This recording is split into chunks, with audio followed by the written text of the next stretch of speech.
Mana hozir ochsak, ichida svarka qilingan ekan. Cobalt avtomat korobka olib qolganmiz. Hop, bunda avtomat korobka tagidan udar bo'lganda, korobkani yamashgan. Lekin baribir moy to'xtamagan, o'xshamagan yamashgan ishi. Bunga endi ko'jik almashtiramiz. Bu ikki qismga bo'linadi ko'jik. Oldingi qismi, orqa qismi. Hozir oldingi qismida yorilgan bo'lgan. Shu oldingi qismni xudo xolasa almashtirib, korobkalarni ichida profilaktika qilib, filtrlarni birato'la almashtirib borib, yenga moy qo'yib, inshaalloh joylashtirib egalariga yig'ib qo'yib beramiz. Cobalt avtomat korobkasini ochib oldik. Mana hozir ochsak, ichida svarka qilingan ekan. Tashqari tarafdan qilinganligi uchun ichkari tarafda xunuk bo'lib turibdi, baribir moy oqizgan. Ozgina vaqt o'tib oqizishga boshlagan. Bu orqa korpusi, old korpusi ham xuddi shunaqa muammosi bor edi. Ichkari tarafida. Xo'p, endi birato'lasi ochganga yarasha profilaktika qilib yuboramiz.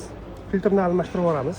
Plastmassalari, hamda shaybalari bor. Shaybalarni almashtiramiz. 90 ming yurgan o'sha kilometr. Birato'lasi profilaktika qilib yopsak, inshaalloh boshqa muammolar bo'lmaydi. Alloh nasib qilsa. Kimga shunaqa xizmatlar kerak bo'ladigan bo'lsa, aloqa qilib ko'rasizlar. Xudo xolasa ishlarni tezroq hal qilishga harakat qilamiz.